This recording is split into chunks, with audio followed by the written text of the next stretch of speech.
បាទសូមស្វាគមន៍បងប្អូនប្រិមិត្តទូទស្សនិកជនទីមេត្រីបាទឥ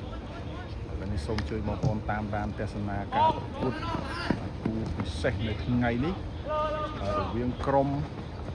អំណាចខ្យាដំរីអស្តាជាមួយនឹងក្រុមអ៊ុយ99គីបស៊ីបាទពេលនេះបាល់គេថាអំណាចខ្យាដំរីអស្តាបាននាំមុខម៉ែណៃ3គ្រាប់ហើយអូមួយជើងនេះបាទកីឡាកូននឿតដាច់ចកេះអ្នកចាំទីបាទហើយបាទគ្រូនឿត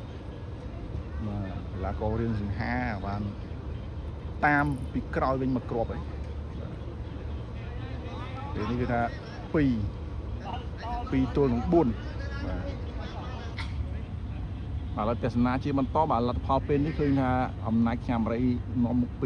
2គ្រាប់ហើយបាទបន្ទុកនៅដេញគ្នាល្អបាទតូរ៉េសបាទតូរ៉េសថ្ងៃនេះមានហ្វេនមកគ្រប់គ្រងក្រុមគូសាកូនគុណមកបាទមើលស្វាមីប្រកួតបាទសម្អាងបរោះបង្ហាគ្រូនឿតបាទកំឡោះស្មោះស្នេហ៍តែហើយអីគ្រូនឿតទៅមិនរួចបាទជាជីដោយខ្សែការពារបាទឥឡូវនេះមកវិញឯណេតបាទណេតអីបាទទៅហើយថ្ងៃនេះបាទណាគេឈិតបាទកីឡាករសហហមបាទមកបោះអីជើងកីឡាករសហហមបោះបន្តបាទជាប់ជើងខាងអំណាចបាទហើយនឹងអំណាចលេងអមែនទែនបាទតែយុវជនពូពេញនៅធម្មពលបាទវ៉ាន់ធូបោះចូលកណ្ដាលក្លុកបាទឡែនតាមប្រេះបាទចំឈិតអីតែតមួយចេញក្រៅអ្នកចាំទីបាទបរោះសង្ហាហើយនេះគេថាធ្វើការធ្ងន់ទេហើយកីឡាករអ៊ុយ90អត់មានគ្នាដូរទេបាទមាន9គុត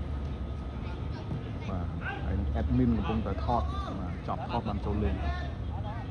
បាទឥឡូវនេះបាល់ជាប់ជើងខាងមេសៀទៅហើយមេសៀរកបាន2គ្រាប់ហើយមេសៀអីជន់ជើងគ្នាមួយដួលបាត់ហើយញ៉ាកដាលពិនិត្យមើលសិនបាទអាចមានរបួសឬក៏មិនដែរបាទមេសៀមួយវិសាលប៉ះនេះ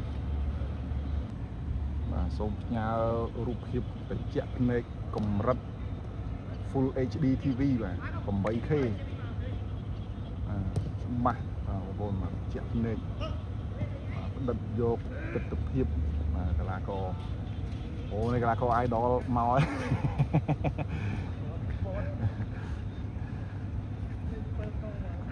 ក៏យើងចូលជាបន្តអ្នកចាំទីចាប់បាល់បានបោះចូលគ្រូណេតទៅតូរ៉េសបាទតូរ៉េសបាប់ថ្ងៃនេះធ្វើការបាទឯងតែម្ដងមកចែកបាល់ញាក់បាល់អូសបាល់គឺធ្ងន់នេះហើយតែអត់មានដៃគូសហការលេងជាមួយសងតង់គ្នាត្រូវបាទមេសៀអីមករបូតបាល់មកហារីខេនតាមយាយីបានមេសៀទៀតមេសៀទៅគ្រូនឿតអូបាទគ្រូនឿតជ្រុំសុតមកជើងបាទគ្រូនឿតដាក់ពីចម្ងាយទៅហើរឡើងលើម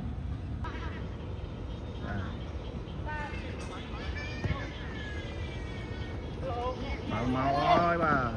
ខាងអំណាចបាទវិសាលវាយតុងតេមួយបាទឃ្លៀមកជើងចាញ់សិនបាទរត់ទីទួលសុខភាពបាទអត់មានអ្នកដូរទេកីឡាករ